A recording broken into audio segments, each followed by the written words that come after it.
Welcome back, critters. Did you see episode 23?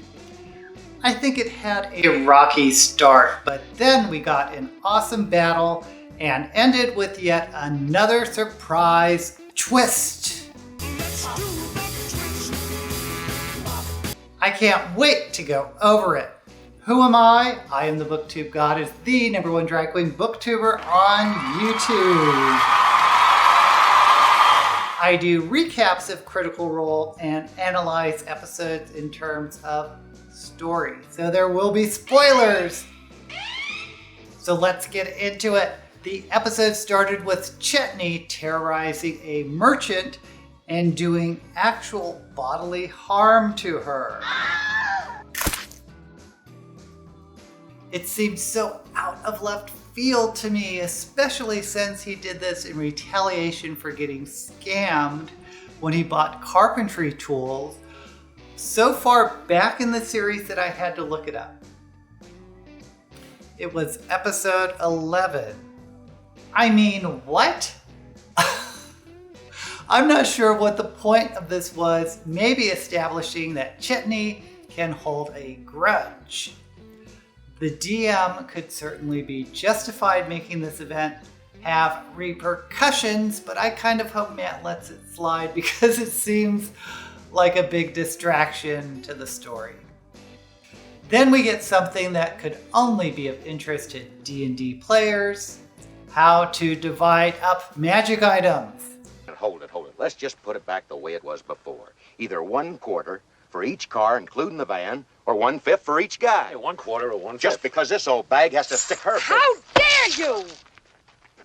Dividing up magic items is always a tricky thing in D&D campaigns, especially when everyone wants the same magic items. I remember doing 20-sided die rolls to determine the order of the party picking the items when there was a big haul. And there's always some asshole who picks something they know someone else really wants or that can use a lot better than them. But of course, the better way to divide magic items is simply giving them to those who could use the items best, which is what the Critical Role players generally do, though occasionally you can catch glimpses of some members, Laura Bailey, reverting just a little bit to the magic item greed that they probably had in their home campaign before they live streamed. Chetney gets a magic horn that when you blow it, it silently sends a warning to the party because he scouts ahead a lot, so that makes sense. But who gets the most awesome magic item we've seen yet? And yes, I'm talking about the portable hole. It goes to Fern. Fern? We have this hole. We have a bunch of stuff. Ashley. Fern. Are you capable of keeping track of all of our stuff? I absolutely am. Of course. Wait. Hold on. We're giving Fern the bag with. Okay. Yeah.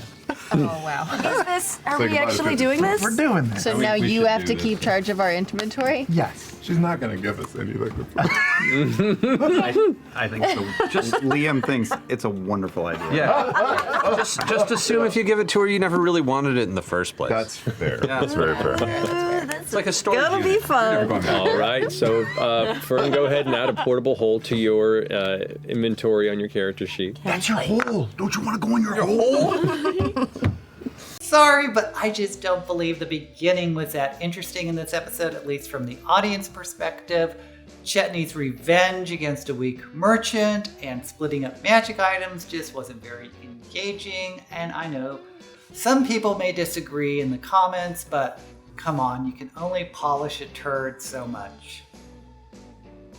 But then, finally, we kick off and go to the meat of the episode by finally shipping off by flying ship on their road trip to Basuris to track down Armand Treshy. Yes, this is another road trip episode. Road trip! Road trip! The ship is called the Silver Sun, and its captain is Captain Xandis, who is a bit of a character. So, can I help you? You're supposed to be the people coming from the Esteros, right? Said you're the Bell's House, that's right? And Captain Xandis, your captain. You listen to what I say? If you don't do what I say, we throw you overboard, okay? Whoa, whoa, whoa. Well, that was easy. No, I'm serious. I'll throw Have you ever thrown anybody overboard? like 20. Oh, okay. So many. So many people make problems. They just keep making a problem. Don't make a problem, don't throw you overboard. We will Make a not. quiet insight check. But everyone else picks up on it quickly as the intense expression begins to curl into a mad smile. The eyes go wide, and the laughter begins to burble up. I love it when new people come on board. It's so fun. This is going to be a great ride, you guys. I can't tell you how excited I am. A cool person. Would you like a cookie? I would. You are frightening, and I like it. There's no ginger in these, right? I'm allergic to ginger. Oh, take it out of your mouth right now. I'm kidding. Oh my god. It's so easy. Look at this. Not even like 5 minutes. They're already falling. This is going to be a great ride. Love me some Captain Xandis. And we also get an amazing ship replica for the miniatures. Oh,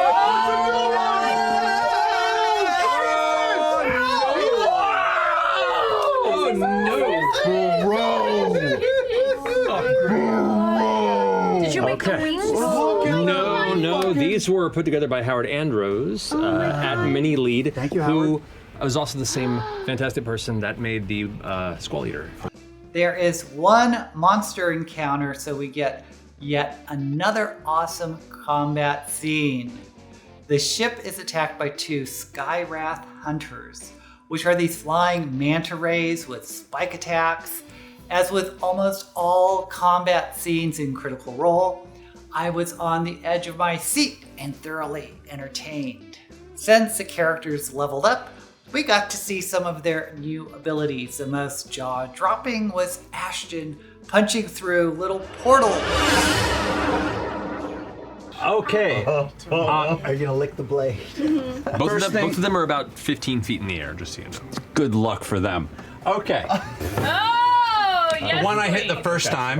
Yeah? So the crystal in my head starts to like almost become transparent, but all the way through my head. Like it's a little bit of like a bad Photoshop effect, including the hammer gets a little weird that way, where there's like almost a lens in the center. I know what's going on. Yeah, you do. I'm gonna kind of just charge up, and a portal is gonna open in front of me. What? And I'm gonna stick my hammer, and I'm gonna just toss my hammer straight down into it, and a small portal above that asshole is just gonna come down. Shut the fuck up. That is so cool. Okay, Got an occasional portal gun. Yes. Which I can't stop thinking of as miniature dimension doors. Now, here was something interesting. We did have one player fall off the ship, Orem. Laudna cast a feather fall on him, so we knew he wouldn't die. But then, how would they get him back to the ship? Well, Imogen goes into some sort of a trance and begins to fly and seems to not understand what happened or why she's flying. Orem just slowly rotating in the air and like just drifting out of space. Can I? From your my standpoint, eyes- it's ragdoll. My eyes just like flare white all of a sudden, and my hair starts to float up. And I don't even know what's happening, but I am floating up in the air. You all watch Imogen just come. What? Dark eyes. What? Okay. And I'm gonna fly and get him.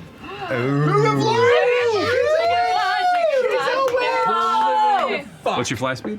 60 feet. You watch Imogen just take off into the air, arcing, and over the side of the ship, this kind of crackling purple energy just emanating from the back of her hands and her feet, just kind of gliding her forward in like the slow cannonball-like motion as you arc downward over the side. Briefly, for a moment, you have no visual on either of them. They just vanished. And then over the side. Yeah! Magneto touchdown! Yeah! Fuck yeah! She's starting to believe. Yes. Wow! You can fly? Incredible. How did you do that? Since when? I don't know. I've never done that before. Are you all right? Now, since she's a spellcaster, I'm assuming she cast a fly spell, which is pretty standard fare for spellcasters, and the rest was all role-playing. I absolutely love this.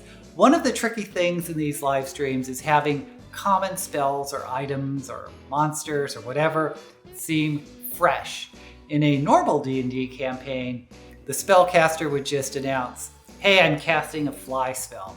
But role-playing, being surprised by this new ability, really is what makes Critical Role stand out as a medium of storytelling. Then we go to the twist.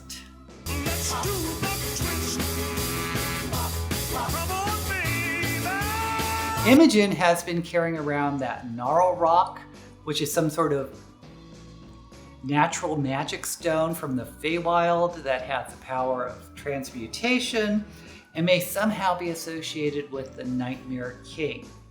Laudna is rightly concerned with Imogen's obsession over it, and it's kind of like her whoopee. Now, give me the whoopee. No. She all but calls it her precious, that's all I'm saying. Anyway, Laudna asks to look at it. I just pull Imogen aside. A quiet moment on the deck. You're doing all right.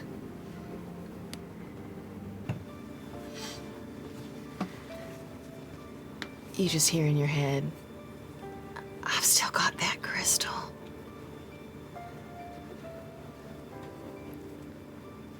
I respond in your head. Has the feeling of it changed?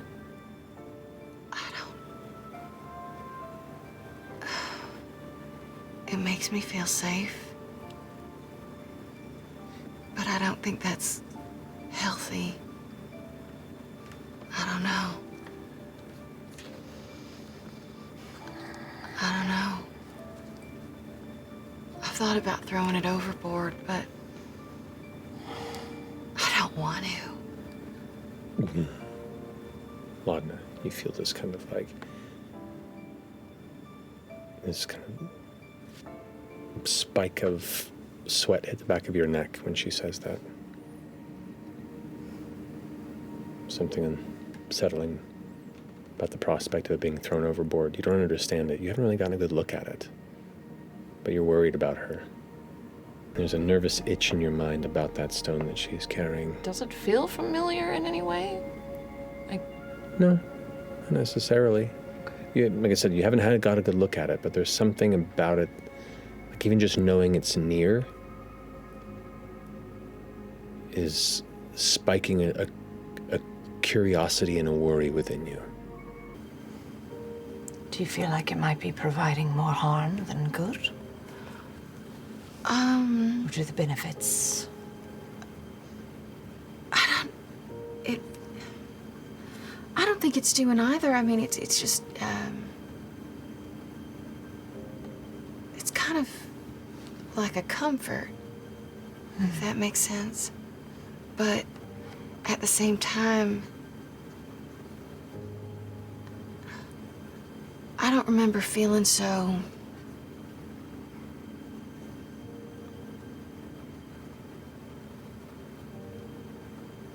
explosive or frustrated about things before. I don't know if it's coming from that. I just... You know, do you mind if I just take a look at it? Maybe if I can just hold it, I can get a better sense of what you're feeling. It's hard to understand until what? Is there anyone around? I take the pouch off my side. Spindly fingers unfurl. It's all right. Don't do anything with it, Laudna. I will would never do anything without your permission first. I'll just tip it out into my other hand. Okay. It touches your palm. Ooh. That same low bass kind of kicks through you. And it begins to get warmer. And warmer. And warmer. Your vision begins to darken at the peripheries of your eyes. Your perspective on Imogen begins to fade, almost like you've been holding your breath and the tunnel vision begins to kick in and all. Feels like I'm going to pass out. As you are focused entirely on this gem, unable to look away. Like a slowly increasing heartbeat somewhere within you. And a voice creeps into your mind that goes, "Child, this is far too dangerous in your hands." Is it Delilah? It is. I'll handle this. I grip it. You do, and it feels almost searing in your hands. And as you do, you feel the warmth, the heat begin to travel through your arm. Tell me what it is. Tell me what it is. I've taken care of it for you. I drop it? You can't move your arm, and you just feel the heat traveling through your arm. I just reach out to Imogen. What are you doing? I can't. What are you doing? It's her. The heat passes through your shoulder and into your chest. She won't let me let go. And now that cold becomes a warm heartbeat. Grab her hand. Wait, what? It does what? That cold bass sound becomes a warm heartbeat as the warmth hits your chest. And at that moment, your fingers pull open and the gem is cold and broken. Ooh. I'm so sorry. No. What just happened? Uh-oh. Imogen? I don't know what just happened.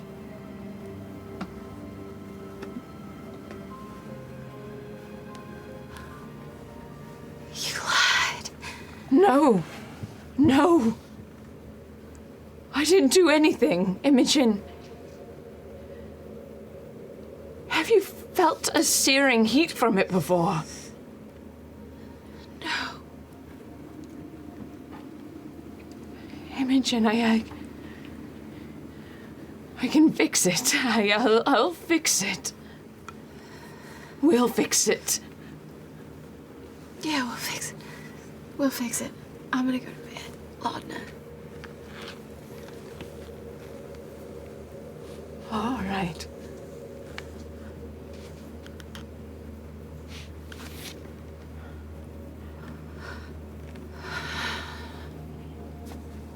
I let her go, and I walk to the front of the ship, and I scream, "What did you do?" As you stare out into the dark expanse around you, the barely visible horizons of the Hellcatch and beyond, you feel once more that dull heartbeat, the warmth receding. Ooh. And the familiar voice of the woman who lives somewhere in your spirit says, "Don't worry. I've taken care of it. And thank you."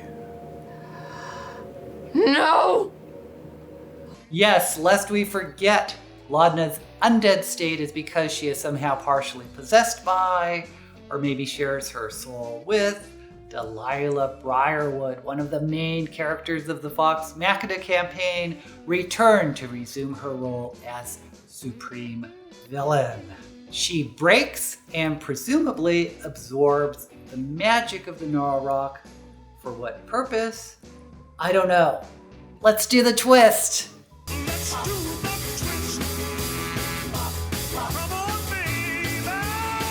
Next week, we will continue on the road trip. The question is, will they reach Basuris next week? or will we get another full episode aboard the skyship? As much as I want to find out more about Armand Tresci, I wouldn't be mad if we get the latter.